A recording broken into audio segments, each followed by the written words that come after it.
measures impacting firearms. Going to be a focus in a couple of House hearings next week. What are those issues? Well, one deals with the task force, another deals with the FOID card. We'll touch on those here in just a moment. Thanks for hanging out. It's Bishop on Air. You can find me anywhere. Just search Bishop on Air. You can also find me on, X, on Facebook, on YouTube here each and every weekday morning, on Rumble, where we break down all kinds of stuff. Of course, we've been tracking the gun ban litigation in the state of Illinois, where there's going to be a hearing tomorrow in the Southern District of Illinois Federal Court, where you've got the plaintiffs and the defendants in a challenge against the state's gun ban, going to be spelling out more of, what kind of evidence they want to bring forward, what kind of witnesses or expert testimony they're going to provide, as this case, well over a year now, since the gun ban was put into place, this case now moving forward on its merits. So that's happening tomorrow afternoon. While you've got other cases in the Northern District of Illinois being stayed or put on pause, while plaintiffs in those Northern District cases are expected to file to the U.S. Supreme Court for another attempt to get the court to intervene in Illinois' gun ban. All other attempts thus far have not succeeded, but you do have the Southern District of Illinois saying we're done with the preliminary activity. Let's get to the merits on this. So that's going to play out in the weeks and months ahead. Meanwhile, you've got the state legislature coming back into session, and it's still early in the session, right? I mean, we haven't even gotten into the second week of February, and that's where they're going to be coming back on the 6th, Tuesday. And there's several committee hearings already spelled out in the House and the Senate, the state legislature, and in particular, you've got the Judiciary Committee that's going to be meeting Tuesday afternoon. And they're going to take a couple of different bills here. So let's go ahead and pull up the Illinois General Assembly website, ilga.gov. Again, ilga.gov, where you can go and see some of this yourself. And trust me, you can spend an exorbitant amount of time filtering through all of this. I mean, I do this for my day job, right? To go through these bills and to track the various committees that are happening and where this legislation's at and so forth. But in the House Judiciary Committee, which meets Tuesday afternoon, they're going to take up, possibly, doesn't mean that they're going to take this up, but they possibly could take up House Bill 1224. So what this is from State Representative Thaddeus Jones, and it would essentially create a task force.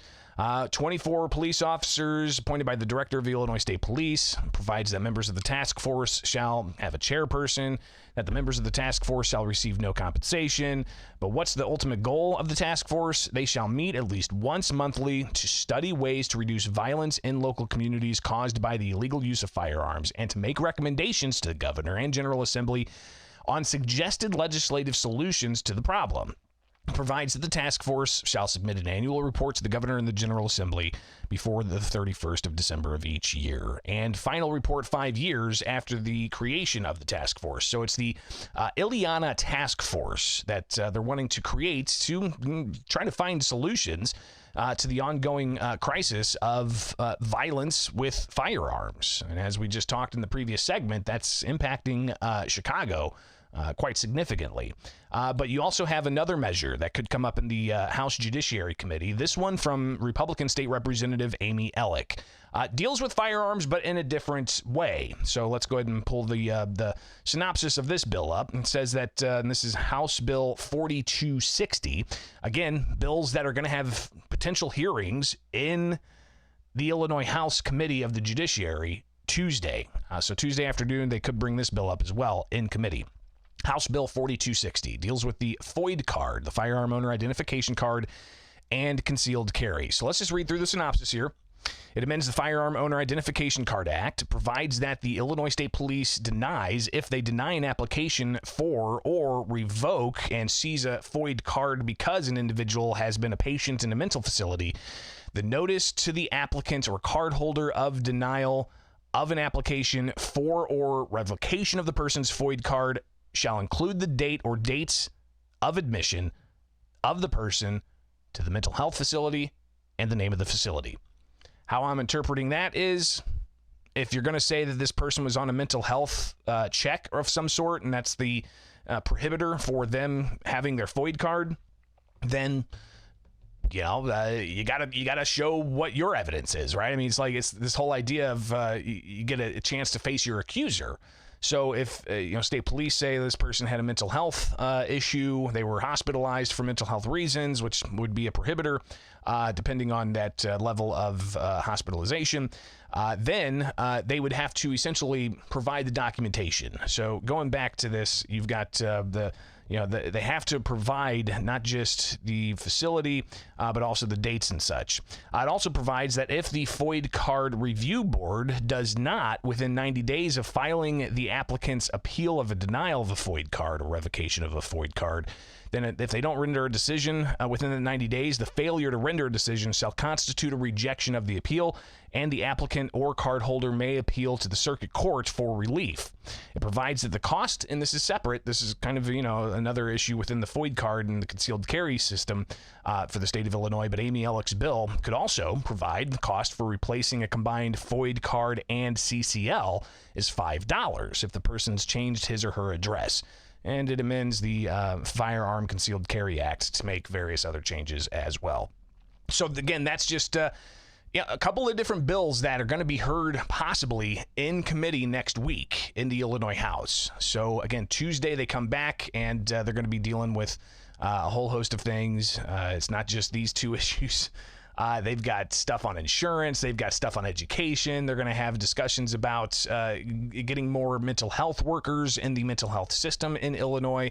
How do you attract more qualified employees to do that type of work? So those are clearly some things that they're going to be focusing on next week. Will they address the migrant issue? Will they start talking about budgets? Who knows? But another issue that came up as well this week was a bipartisan bill to essentially go and say, hey, we want to get rid of the estate tax. So if you follow me at thecentersquare.com/Illinois, you can see the story that we put together about a measure giving farm families relief.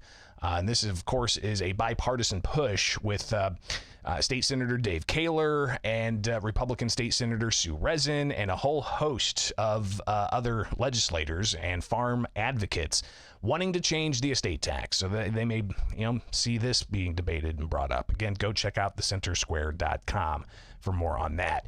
But I did want to just go back to the firearms issue briefly here. This was something that I've seen in a couple of different places, and people obviously raising questions about the state's gun ban and who is and who is not impacted by this, especially in the context of this headline where you've got Alec Baldwin facing criminal charges, and he's pleaded not guilty. So you see the headline, Alec Baldwin pleads not guilty in Rust involuntary manslaughter charge. This stems from a firearm being discharged on a movie set. Now, this wasn't in Illinois, but still, a firearm was discharged on a movie set and somebody was struck and killed. Alec Baldwin just so happened to be holding that smoking gun. And after some charges were brought up and then not brought up, he was brought back up on other charges, and now he's pleaded not guilty in that case. So that'll be fascinating to watch play out. But somebody had asked, hey, we got movies and shows that are being made here in Illinois. Some of them involve the use of firearms. Is that within the law to allow for that? And if you pull up the Protect Illinois Communities Act and go to page number 101 on the PDF, you will see that the provisions of this section do not apply to the manufacture, delivery, sale, import, purchase, or possession of an assault weapon, 50 caliber, for those who, in this list of items here. All right. And if you scroll down, you will see that, it doesn't impact sports shooters, doesn't impact people traveling through the states within 24 hours. It also, doesn't impact, various other people like the Sparta Sports Complex, also for certain hunting purposes. But if you continue to go down, you'll see here Section V on page 104. The manufacture, transportation, possession, sale, or rental of blank firing assault weapons and 50 caliber rifles, or the weapon's respective attachments, to persons authorized or permitted or both authorized and permitted to acquire, possess these weapons or attachments for the purpose of rental for use solely as props for a motion picture, television, or video production or entertainment event. So they are exempt from the state's gun ban. And there's tax credits for movie production, and the state regularly highlights that and heralds all of the economic activity they have with the film and tax credit, the film and movie tax credits that Illinois gives. Well, they also have some productions that involve firearms, and apparently state law allows for those firearms to be used for film and movies and TVs, as long as it's blank firing, it says. So there's that for you to digest. Appreciate it, as always, you guys hanging out, and each and every weekday morning be here, because we'll break down these issues and more on each and every weekday morning. Like, subscribe, hit that notification bell. Appreciate you guys taking part in the show and being here each and every weekday morning. All right, find me anywhere. Just search Bishop on Air.